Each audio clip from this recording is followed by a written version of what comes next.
நீங்கள் பார்த்துக் கொண்டிருப்பது உங்கள் விஜய். என் வீட்டுக்குள்ளே வந்து யாரும் என்ன இப்போ ஸ்மார்த்தனாருன்னு சொல்ல முடியாது, நான் இருக்க போகிறதில்ல. அதே இன்னொரு சைவர் வீட்டுக்குள்ளே போய் நீ வைஷ்ணவராருன்னு அடியன்னு சொல்ல போகிறதில்ல.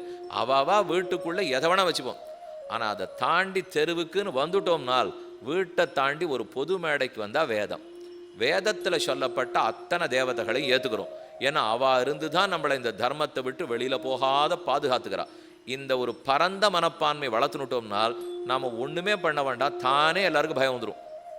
ஓஹோ, இந்த எண்ணம் இல்லாதற்குத்தான் நம்ம முயற்சி பண்ணியிருந்தோம், அந்த எண்ணம் போய் அவளுக்கு வந்துடுது. சங்கரர் இப்படி சொன்னார், ராமானுஜர் இப்படி சொன்னார். ஆரம்பிக்கிச்சு ஒரு சதஸ் வைப்பா, திருமத சதஸ். என்ன சதஸ்? சண்டை ஆரம்பம். எங்கள் சங்கரர் இப்படி சொல்லியிருக்கார், உங்கள் ராமானுஜர் அப்படி சொல்லியிருக்கார், உங்கள் மாதர் இப்படி சொல்லியிருக்காருண்ணா. சுவாமி, சங்கர ராமானுஜர் மாதர் எல்லாம் சொல்லியிருக்கார், வாஸ்தவம் தான். எங்கே வித்தியாசம் இப்போ? இருக்குது, அது 1% இவாளுக்கு அவருக்கு வித்தியாசம் இருக்குது. அப்போ பாக்கி 99 3 பேரும் ஒன்றா தானே சொல்லியிருக்கா. இவர் அந்த 99 பற்றி நாசூக்காக பேசவே மாட்டா சதஸில். அந்த ஒன்று வித்தியாசம் இருக்குது பாருங்க. இது சரீரமா ஆத்மாவா, ஆத்மாவே பரமாத்மாவா, ஆத்மா நிறையவா, ஆத்மா ஒத்தரா, ஏதோ ஒரு வித்தியாசம் இருக்கும் இல்லையோ. அந்த வித்தியாசத்தை பற்றி 3 மணி நேரம் பெரிய வாத போர் எல்லாம் நடந்து அதுக்கு பத்திரிகைகள் எல்லாம் போட்டு சம்பாவனை எல்லாம் கொடுத்து பண்ணிடுவா. ஆனால் யாரெல்லாம் வாதம் பண்ணிட்டு இருந்தாலோ ராமானுஜர், சங்கரர், மத்வர் 3 பேரும் 99 விஷயத்தில் ஒற்றுமையாக அதை கடைப்பிடின்னு சொல்லியிருப்பா. அதை பண்ணவே மாட்டா. ஏன் சுவாமினால்? அது பண்ணாதனால தான் அந்த ஒன்றை பிடிச்சின்னு சண்டை போட்டுருக்கா. அந்த 99 பண்ணியிருந்தாள்னா இந்த ஒன்றை பற்றி கவலையே பட்டிருக்க மாட்டோம். அதான் ஒரு பெரியவர் சொன்னார், சுவாமி இவ மட்டும் இந்த பண்ண வேண்டிய அடிப்படை ஆச்சார அனுஷ்டானத்தை ஒழுங்காக இருக்கட்டும், இருந்துவிட்டாலே 3 பேருக்கு இருக்கிற வித்தியாசத்தை பார்க்குற அந்த குறுகிய பணப்பான்மையே போயிடும். அது இருக்கவே இருக்காது. இன்னைக்கு இருக்கேன்னு சொன்னால் இருந்துட்டு போகிறது. அது பண்டிதர்களுக்குள்ள நடக்க வேண்டியது. இருக்க வேண்டானோ ஒன்று சரி தப்புன்னு அடி இப்போ பேசவே வரல. இருக்குது, ஏன்னா அதை அடியேன்னு உருவாக்கலை, நீங்களும் உருவாக்கலை. இப்போ நாம் யாரானு 4 வர்ணம் இருக்கேன்னா நம்ம யாரும் உருவாக்கலை, 4 ஆசிரமம் இருக்கேன்னா நம்ம யாரும் உருவாக்கலை. சாமி நீங்கள் உருவாக்கலை, ஆனால் நீங்கள் முடிச்சு வைக்கலாம். என்ன, நான் யாரும் முடிச்சு வைக்கிறதுக்கு? எத்தனையோ பேர் மகான்கள் கூடி அத்தை பண்ணியிருக்காள்னா நானும் நீங்களும் முயற்சி பண்ண அதெல்லாம் முடிஞ்சு போட போகிறதா? அப்போ என்ன முயற்சி எடுக்கலாம்? அதற்குள் ஒற்றுமை தேடுவது எப்படிங்கிற முயற்சியில் தான் நம்ம இருந்துகிட்டே இருக்கணும். இது 80 வயசுக்காரருக்கு இந்த எண்ணம் இருக்கணும், 8 வயசு குழந்தைக்கு இந்த எண்ணம் இருக்கணும். சனாதன தர்மத்தில் எல்லாரும் ஒரு தாய் வயிற்று பிள்ளைகள்னு தெரியணும். அந்த தாய் வேதம் என்னும் மாதா பெத்து கொடுத்துருக்கிற குழந்தைகள் தான் நாம் எல்லாரும். அதை அழிக்க முடியாத, காலத்தால் நீக்க முடியாத உண்மை. அதனால் ஆபத்துன்னு சொன்னால் நமக்கு இருக்க ஆபத்து, புரிஞ்சுங்க. இப்போ நம்முடைய தர்மம் என்னன்னு தெரிஞ்சுக்கணும் இல்லையோ. அவர் தர்மபுத்திர சண்டையை போடட்டும், போடாத போட்டோம். இப்போ நாம் என்ன பண்ண போகிறோம்? தர்மபுத்திர சண்டையெல்லாம் தெரிஞ்சுக்கிட்டோம். சுவாமி நம்ம கதைக்கு வரும், அதான் முடிஞ்சு போச்சே. மகாபாரதம் எப்போவோ முடிஞ்சாச்சு. அவர் கூட கண்ணன் இருந்தார், எங்களுக்கு தான் அவர் பின்னாடி உட்காந்தா நாங்களும் தெம்பாக தான் இருப்போம்னா இருக்கார், பின்னாடி தான் இருக்கார், எங்கேயும் போயிடல. இப்போ பக்கத்துலேயே தான் இருக்கார், எப்பவும் கூடவே தான் ரட்சிப்பார். ஆனால் அவர் கூட இருக்கார் நமக்கு எண்ணம் வேணுமோ இல்லையோ. அவர் பக்கத்தில் இருக்காருங்கிற எண்ணம் இல்லைன்னா அவர் எப்படி ரட்சிப்பார்? அவர் ரட்சிக்க வருவார், ஒன்றும் கவலை இல்லை. இப்போ பிரார்த்திப்போம், கண்ணடத்துல வருவாருங்கிற நம்பிக்கை இருக்கா? அந்த நம்பிக்கை தனுவாட்டம் மெலிசான நம்பிக்கை இல்லை, அது ரொம்ப பெரிய நம்பிக்கை. அதனால் அந்த நம்பிக்கையோடு தான் நம்ம வாழ வேண்டும். இப்போ சரித்திரம் சொல்கிறார், பலம் ரொம்ப முக்கியம், சமூக உணர்வும் முக்கியம். அப்படி இருந்தால் தான் ஆபத்து காலத்தில் நம்ம தாண்டி நன்னா வாழ்ந்துக்க முடியும். இதற்குன்னு உனக்கு சில கதைகள்லாம் சொல்கிறேன், கேட்டுக்கோ. ஊக்கத்தோடு இருக்கணும், தீர்க்கதரிசியாக இருக்கணும். நாளைக்கு என்ன நடக்க போகிறதுங்கிறத யோசித்து முடிவெடுக்கணும். 3 மீன் இருந்தது ஒரு குளத்துக்கு போனால். 3 மீனுக்கு பேர் சொல்கிறார். முதல் மீன் தீர்க்க காலஜன்னு பேர். ரொம்ப நாள் கழித்து என்ன ஆபத்து வருமோ அது இப்போவே தெரிஞ்சுவிடும், அது தீர்க்க காலஜன். அடுத்து உற்பன்ன பிரதிபன், எப்போ கிட்டக்க ஆபத்து வருதோ அப்போ மூளை நன்னா வேலை செய்யும் அதுக்கு, அது 2வது. 3வது எப்பவுமே மூளை வேலை செய்யாது, அது தீர்க்க சூத்திரின்னு பேர். தீர்க்க சூத்திரினா சோம்பல், பக்கத்தில் வரட்டும் பார்த்துப்போம்னுட்டு பார்த்துட்டே இருக்கும், ஒன்றும் பண்ணவே பண்ணாது. உணங்கள் கடை கழுத உடதராட்டம் கண்டேன் பயன்னு ஒரு பாசுரம் இருக்கு. ஒரு அம்மா நெல் உணர்த்தினா, உணர்த்திட்டு ஏதோ பக்கத்து வீட்டில் போய் ஒரு வேலையை பார்த்துட்டு வரணும். தம் பொண்ணுக்கிட்ட நெல்லை ஜாகிரதையாக பார்த்துக்கோ, கழுதை வந்து சாப்பிட்டுட்டு போட போகிறது அப்படின்னு சொல்லி வச்சுட்டு பக்கத்து வீட்டுக்கு போனான். திரும்பி வந்து பார்த்தா நெல்லை காணும். பெண்ணை எங்கே நெல்லை காணும்னா கழுதை வந்து சாப்பிட்டுட்டு போச்சுன்னா, பார்த்துக்கோன்னு நினைன்னா பார்த்துந்தேன்னு கொடுத்தது. நீ கழுதை வந்து நல்லா சாப்பிட்டுட்டு போயிடும், பார்த்துக்கோ. நீ இல்லையோ சாப்பிட்டது பார்த்துட்டேன்னு சொன்னாலா பார்த்துட்டு இருக்கிறது? அதனால் ஆபத்து கிட்ட கவலை வரைக்கும் வரட்டுமேன்னு சொன்னால் வந்துடும். முன்னாடியே தெரிஞ்சுக்கணும் இல்லையோ. இந்த 3 மீன்களை பற்றி இப்போ கதை சொல்கிறார். பிரக்ஷீயமானம் தம் திருஷ்டுவா ஜலஸ்தாயம் பயாகமே அப்ரவி தீர்க்கதரிசித்து தாவுபோ சுகிருதௌ சதா. அந்த இருக்கிற மீன்கள்லாம் பிடிச்சி சாப்பிட்ணும்னுட்டு சம்படவர்கள்லாம் என்ன பண்ணால் நீரை மெதுவாக வாய்க்கா மூலமாக இறைக்க ஆரம்பிச்சுட்டான். ஜலமெல்லாம் குறைஞ்சி போச்சுன்னா மீன்கள்லாம் பிடிச்சி சாப்பிட்டுடலாம் அப்படின்னு திட்டம் போட்டு பண்ணிட்டு இருக்கா. இவ எதுக்கு ஜலத்தை இறைக்கிறா, ஏன் வாய்க்கால் வெட்டுறான்னு தீர்க்க காலஜன் யோசிச்சுடுத்து. அது முதல்ல நன்னா யோசிச்சுன்னுட்டு, ஓஹோ இதை பண்ணி நம்மளெல்லாம் பிடிக்க பார்க்குறா போல் இருக்கு அப்படின்னு மற்ற 2 மீன்ட்டையும் சொல்லிது. நம்மெல்லாம் ஓடி போயிடலாம், எப்படியாவது ஒரு மடையை பிடிச்சின்னு அது வழியாக நம்ம வேறு நதிக்கு போடுவோன்னு. அதுக்கு அடுத்து சொல்லித்து, ஆட்டம் அந்த ஆபத்து வரச்சே நம்ம எதானு பண்ணிடுவோம், இது உற்பன்ன பிரதிபம் சொல்லித்து. அடுத்தது சொல்லித்து, அந்த ஆபத்தெல்லாம் வரவே வராது அப்படின்னு சோம்பலா இருக்கிறது சொல்லிடுத்து. ஆபத்து கிட்டக்க வந்தது. அப்படி வரச்சேவே முதல் மீன் தீர்க்க காலங்கன் இருக்கே, அது ஏதோ ஒரு வழியை பிடிச்சிருந்தது, எல்லாரும் ஏமாத்தி கொடுத்து போயிடுது, போய் தப்பிச்சு கொடுத்து. அடுத்து வலை போடுற அளவுக்கு வந்தாச்சு. வலை போடுற சமயத்துக்கு இந்த நடு உற்பன்ன பிரதிபன் இருக்கே, அதுக்கு அப்போ புத்தி வேலை செஞ்சுது. வேலை செஞ்சுட்டு வலையை ஓரமாக போய் ஒரே ஒரு வலையோட இழையில மட்டும் தன் வாயை நன்னா கட்டியாக பிடிச்சு கொடுத்து. இவ வலையெல்லாம் வீசி இழுக்கிறச்சே அந்த சுருக்குக்குள்ளே இது வாயில் பிடிச்சிருந்த பகுதி மட்டும் மாட்டிக்கல. அதனால் தூக்கி எல்லாத்தையும் படகுல போட்டுண்டா. படகுல போட்டுண்டு உதறி வெளியில் எடுக்கணுமோ இல்லையோ, அந்த சமயம் பார்த்து சட்டுன்னு அப்படியே குதிச்சு கொடுத்தது. இது 2வது மீன் தப்பிச்சு கொடுத்து. 3வது மீன் வராதுன்னு சொல்லிட்டே இருந்தது. நன்னா பிடிச்சா ஆச்சு, வாழ்க்கையை முடிஞ்சு போச்சு. இப்படி 3 மீன்களை பற்றி சொல்லிட்டு, வருமுன் காத்தாத்தான் ஆபத்து வராமல் இருக்கும். அப்படியே ஆபத்து வந்துடுத்துனாலும் வந்த சமயத்திலேயானு புத்தி வேகமாக வேலை செய்யணும். ஆபத்தில் காப்பாற்றப்படணும்னால் முதல்ல ஊக்கம் ரொம்ப முக்கியம். சோம்பலாக இருந்தால் ஆபத்து காலெல்லாம் காப்பாற்றிக்க முடியாது. இப்போ சனாதன தர்மத்தில் இருக்க நம்ம அத்தனை பேருக்கும் சோம்பலே கூடாதுன்னு புரிஞ்சுக்கணும். இப்போ சோம்பல் இல்லாமல் நம்ம அனுஷ்டானத்தை பண்ணி சோம்பல் இல்லாமல் நம்ம தர்மத்தை பாதுகாத்தா தான் நன்கு இன்னும் வீறு கொண்டு எழுந்து நிற்கும். ஆபத்து காலத்திலே யாரான விரோதியாட்டம் இருந்தாலும் அவனோட கூட கை குலுக்கிறது கவலைப்படக்கூடாது. கொஞ்சம் விரோதியை கூட சேர்த்துக்கணும். சேர்த்துனுட்டு பெரிய விரோதியை ஜெயிக்கணும். அப்புறம் இவனையும் கை விட்டுடணும்.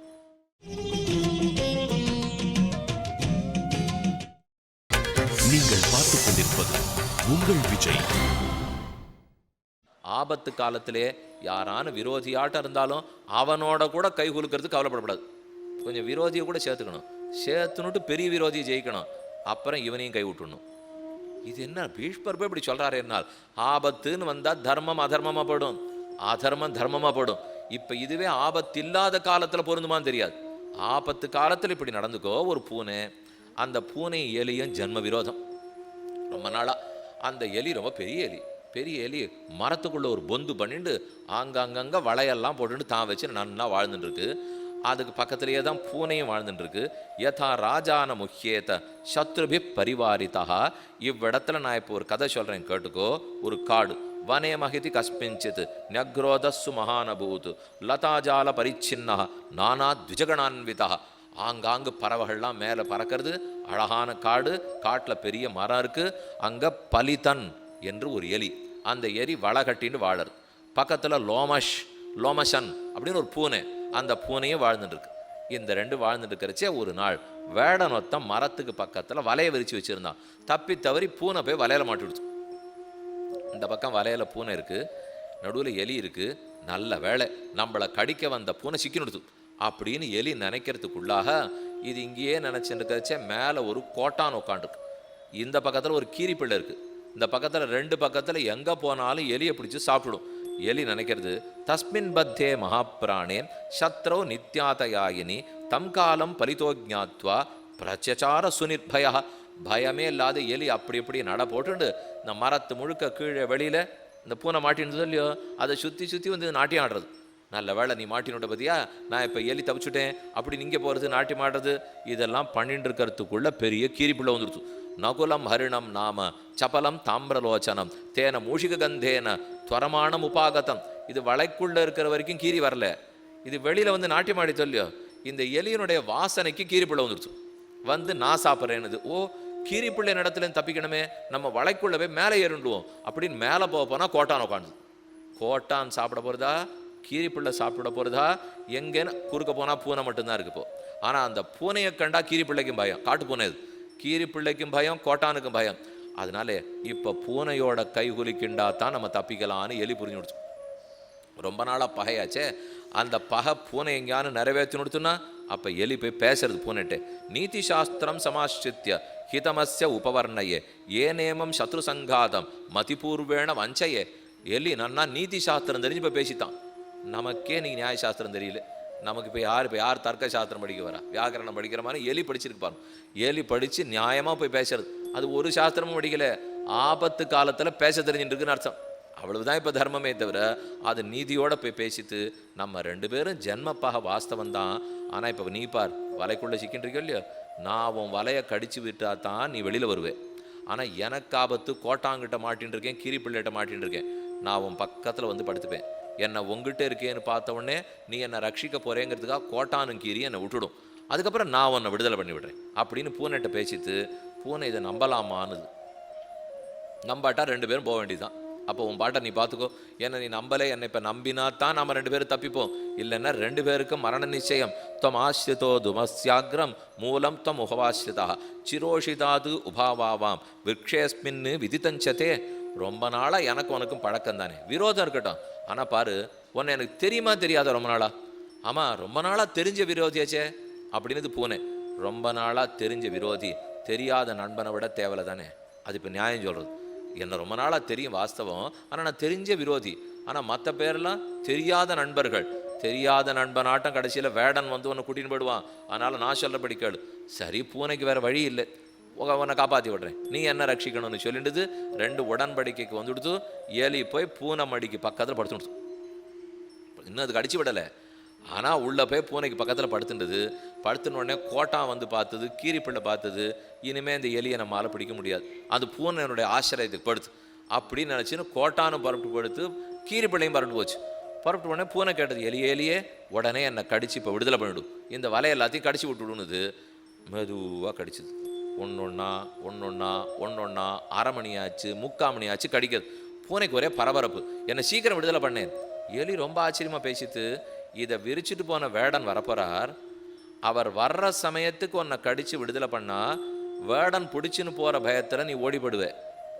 அப்படி இல்லாமல் இப்போ நான் கடிச்சு விடுதலை பண்ணிவிட்டேன்னா என்னை பிடிச்சி சாப்பிட்ருவேன். அதனால நான் இப்போ ஜாக்கிரதையாக இருக்கணும், மெதுவாக கடிக்க போகிறேன். எப்போ வேடன் வருவரோ அப்போ தான் கடைசி கடி. இப்போ பூனை சொல்லிது, இந்த மாதிரி நீ உண்டை வீட்டுக்கு 2ஆக பண்ணுறேன், கடைசியில் எனக்கு நல்லது பண்ணுறேன்னு சொல்லிட்டு நான் இப்போ பண்ண மாட்டேன்னு சொன்னேன்னா கண்டிப்பாக உன்னை விடுதலை பண்ணுறேன். ஆனால் இன்னொருத்தனுக்கு நல்லது பண்ணுறேன்னு பேர் வச்சுட்டு எனக்கு கெடுதலை நான் வரவழைச்சிக்கிறதா இல்லை. அதுதான் ஆபத்து காலத்தில் நான் பண்ண வேண்டியது. இன்னொருத்தருக்கு நல்லது பண்ணுறேன், ஆனால் அந்த பண்ணுற வேகத்தில் என்ன நான் கெடுத்துனுட்டேன்னா தூஷ்ணீம் பவ நதே சௌமிய துவராகாரியான சம்பிரமஹம் அகாலே கிருத்தியம் ஆரப்தம் கர்த்தூர் நாதாய கல்பத்தே அதுவா பூர்வ வைரம் முன்பகையை நினைக்காதே. இப்போதைக்கு நாம் 2 பேரும் சந்தி பண்ணிட்டு இருக்கோம், கயத்தை வெட்டி விட்டுடுன்னுட்டு கடைசியில் மெதுவாக அதை வெட்டிட்டு ஒரே ஒரு கயத்தை மட்டும் மிச்சம் வச்சிருக்கு. அந்த கயற்ற வேடன் வரானான்னு பார்த்தது. வேடன் ரொம்ப கடுமையான வேகத்தோடு வந்த சமயத்தில் கடிச்சது. வேடனும் வந்தா, பூனை ஓடி போய் பயந்துட்டு ஒளிஞ்சின்றது. மறுபடியும் எலி ஓடி போய் தன் வலையில் உட்காந்துருது. இப்படித்தான் ஆபத்து காலத்தில் நடந்துக்கணும்னு புரிஞ்சுக்கோ. எந்த பக்கத்துல இந்த வெறும் எலி, இந்த எலி இந்த பக்கம் பூனை, கோட்டான், கீரிப்புள்ள 3த்தையும் சமாளிச்சுடுத்து பார். இத்தனை எலிக்கு ஒன்று அதுகளை எதிர்க்கிற சக்தியே கிடையாது. ஆனால் யாரை நண்பனாக்கிக்கணும், எப்போ நண்பனாக்கிக்கணும், எப்போ காப்பாற்றணும்னு புரிஞ்சுட்டு நடந்துக்கணும். என்ன எலி பூனை கதையை வச்சு ஆபத்து காலத்தில் தர்மம் என்னன்னு சொல்லி கொடுத்தார். அடுத்து யாரான ஒருத்தர் நமக்குள்ளே ஒரு சண்டை ஏற்பட்டு அவரால் நமக்கு ஆபத்து வந்துடுத்துனால் அப்புறம் பிரிஞ்சதாக தான் இருக்கணும். பூஜனின்னு ஒரு பறவை, பிரம்மதத்தன் ஒரு ராஜா. அழகான குட்டி கதை இது. அந்த கதை பெரிய கதை, இது சின்ன கதை. பிரம்மதத்தன் ராஜா, இந்த பூஜனி பறவை அவரோட பேசும், ரொம்ப நல்ல பறவை. அந்த பறவைக்கும் ஒரு குழந்தை பிறந்தது, குட்டி பறவை. இந்த ராஜாவுக்கும் ஒரு குழந்தை பிறந்தது, இளவரசன். 2 பேருக்கும் அந்த பறவை போய் நல்ல பழமாக எடுத்துன்னு வரும். வந்து கொடுக்கும், தங்குட்டிக்கும் ஒரு பழத்தை கொடுக்கும், அவனுக்கும் ஒரு பழத்தை கொடுக்கும். நன்னா போயிருந்தது. பூஜனி பறவை ராஜாவிடத்தில் பேசும். தயோரர்த்தே கிருதஜ்ஞாசா கேச்சரி பூஜனி சதா சமுத்திர தீரம் சாகத்வா ஆஜஹார பலத்வயம். ஒரு நாளும் சமுத்திரக்கரைக்கு போய் 2 பழத்தை எடுத்துன்னு வரும். தங்குட்டிக்கும் கொடுக்கும், ராஜகுமாரனுக்கும் கொடுக்கும். ஆனால் இப்படியே போயிட்டு இருக்கிறச்சே ஒரு நாள் பழத்தை எடுத்துன்னு வர்றதுக்காக பூஜனி பறவை போச்சு. அப்போ ராஜகுமாரன் இந்த குட்டி பறவையோட விளையாடின்னு இருக்கான். விளையாடுறச்சே என்ன தோணித்தோ தனியாக கூட்டின்னு போய் கொன்னுட்டான். அந்த பறவை அடிச்சுட்டான். சின்ன பறவை பேடுத்துப்போ குட்டி இறந்து போச்சு. சூன்யேச்ச சமுபாதாய பக்ஷிணம் சமஜாத்தகம் ஹத்வா ததஸ்த ராஜேந்திர தாத்ரியா ஹஸ்தமுபாகதா. அது பேடுத்து இளவரசன் அது தெரியாது புறப்பட்டு போயிட்டா. அங்கேருந்து பூஜனி பறவை வருது. பறவை வந்து பார்த்தா தன் குட்டியை காணும். அங்கங்கே தேடித்து இறகு சிறகு எல்லாம் உடஞ்சி கிடக்கிறது. அப்போ தான் புரியும், ஓஹோ இந்த ராஜகுமாரன் தான் பண்ணியிருக்கான்னுட்டு தன்னுடைய கூரிய நகங்களாலே இந்த சின்ன பாலகனுடைய கண்ணு ரெண்டையும் பிராண்டிடுச்சு.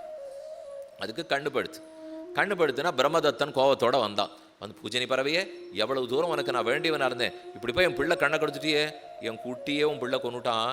அதனால தான் பதிலுக்கு அப்பப்போ பண்ணுற கர்மத்துக்கு அப்பப்போ தண்டனை வேணும், அதற்காகத்தான் உன் குழந்தை கண்ணை கீறினேன். பிரம்மதத்தன் ஒரு நிமிஷம் யோசிச்சவன், இனிமேல் நீ இந்த வீட்டு விட்டு போக வேண்டாம், அது பறக்க எத்தனை மணி இருந்தது, நீ போக வேண்டாம். என்ன என் பிள்ளை பண்ண தப்புக்கு நீ தண்டனை கொடுத்துட்டே, ஒருத்தருக்கு ஒருத்தர் சரியா போச்சு, இப்போ 2 பேருடைய குற்றமும் போயிடுத்து, அப்போ நீ ஏன் புறப்பட்டு போகணும்னு பார்க்குற, நீ நம்மோடைய தங்கலாமே அப்படின்னு அரசன் அதை பார்த்து சொல்றார்.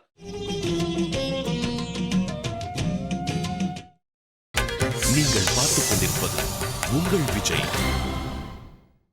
ஆஸ்தி வை கிருத்தம் அஸ்மாபிர் அஸ்தி பிரதிகிருத்தம் துவயா உபயந்தத் சமீபூதம் வசபூஜனி மாகமாக.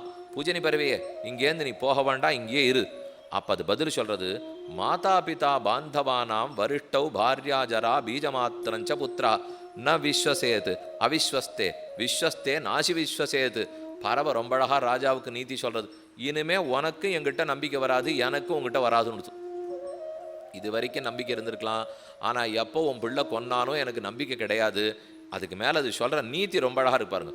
ந விஸ்வசேத்து அவிஸ்வஸ்தே, யாரிடத்துல நம்பிக்கை வைக்கக்கூடாதோ அவனை நம்பாதே, தப்பாக படும். விஸ்வஸ்தேன அதிவிஸ்வசேத்து, யாரிடத்துல நம்பிக்கை வச்சிருக்கியோ அதிகமாக நம்பாதே. நம்பிக்கை வைக்கக்கூடாதவனிடத்துல நம்பிக்கை வைக்காதே, நம்பிக்கை வச்சவனிடத்துலையும் அளவோட வச்சுக்கோ, ரொம்ப வைக்காதே. இப்போ நான் உங்கள்கிட்ட நம்பிக்கை வைக்கலாம், அதுக்குன்னு அளவிறந்து நம்பிக்கை வைக்கிறதா இல்லை. நீ எப்போ என் குழந்தை இது கொன்னுதோ அப்போதுலேருந்து எனக்கு சந்தேகம் இருந்துகிட்டே போகிறது. எப்போ நான் அதை பெறாண்டிட்டேனோ அப்போ உனக்கு அந்த சந்தேகம் இருந்துகிட்டே இருக்க போகிறது. வேண்டாம், நான் தனியாக போகிறேன், நீ தனியாக போயிடலாம். எப்போவும் 5 காரணத்தினால பகை ஏற்படும். பெண்களால் பகை, நிலத்தால் பகை, பேச்சு தடித்ததால் பகை, சாதியால் பகை, பழம் பகை. இந்த 5 பகையும் போகவே போகாது ராஜன். இதனால ஏதானு சரிப்படுத்திடலாம் நினைப்போம், ஆனால் அப்படி நடக்காது. இனிமே நான் உம்மோட கூட இருக்கிறது இல்லை. அப்போ ஒரு தப்பு நடந்துடுச்சுனால் அதை மறந்துடுங்கோ, தள்ளி போங்கோ, அதை சரிப்படுத்த பார்க்கலாம், ஆனால் ஓரளவு தான் அது நடக்கும் என்ன அந்த சரித்திரம் சொன்னார். ஆபத்து காலத்தில் சரியானவனுடைய காலை பிடிச்சுண்டா காப்பாற்றப்படலாம். அதுக்கு அழகா வேடன் புறா கதை, உங்களுக்கு தெரிஞ்ச கதை, ராமாயணத்திலும் இருக்கிற கதை. விபீஷணன் ராமனிடத்துல சரணாதி பண்ணுறதுக்காக வந்தார். அப்போது சுக்ரீவன் அதை ஏற்றுக்கலை. ராமன் ஒரு கதை சொல்கிறார். ஒரு 2 புறா இருந்தது, ஆண் புறா பெண் புறா. அதில் பெண் புறாவை வேடன் அடித்தான், விழுத்தி விட்டான், பிராணம் படுத்து.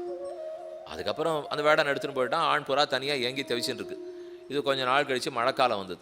மழை பெஞ்சுட்டு இருக்கிறச்சே இந்த ஆண் புறா தனித்து எந்த மரத்தில் இருந்ததோ அந்த மரத்து கீழேயே வேடன் வந்து உட்காண்டான். குளிர் ஒரே நடுங்கிறது. அவனுக்கு வெளியில் இறையும் கிடைக்கல, கட்டப்படுறான்.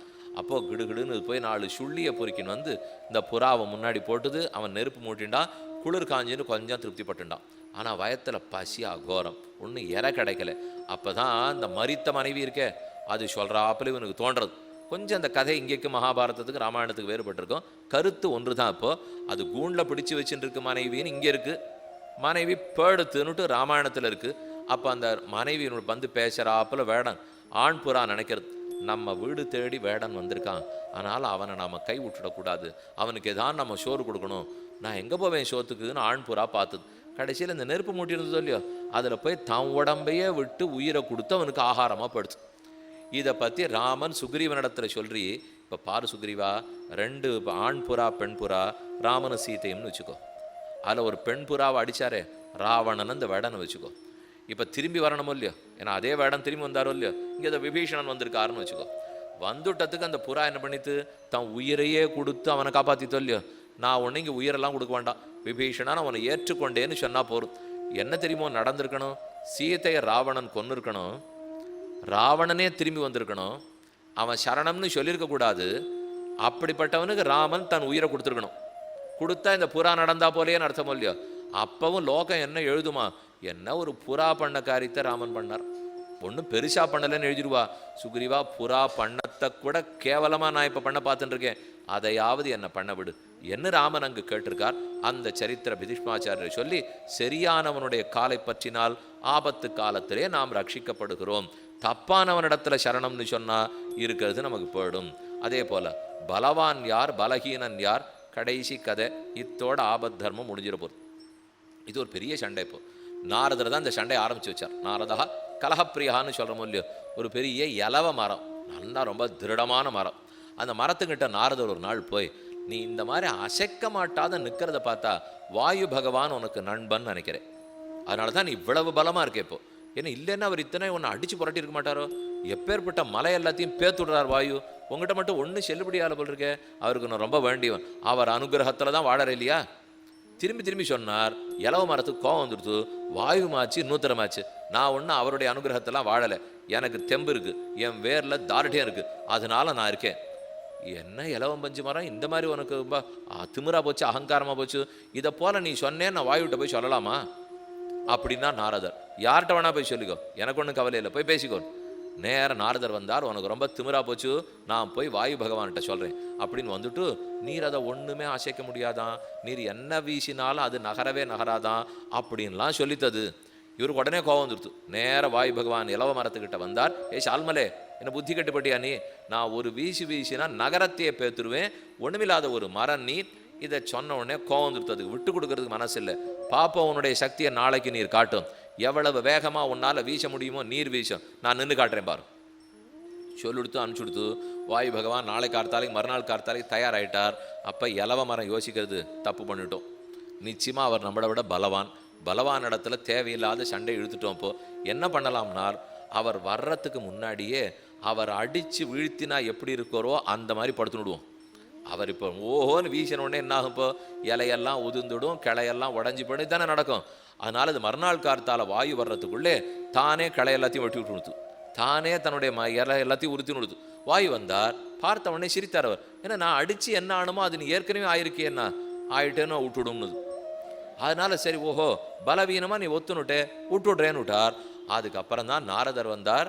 என்ன இலவ மரமே தப்பிச்சிட்ட போல் இருக்கே, நல்ல சமயத்தில் புரிஞ்சுனுட்டேன்னா, நல்ல வேளை பலவான இடத்துல பலவீனன் எப்போ விட்டு கொடுக்கணும்னு தெரிஞ்சுட்டேன், அதனால தான் என்னால் தப்பிக்க முடிஞ்சது அப்படிங்கிற சரித்திரத்தோடே முடித்தார்.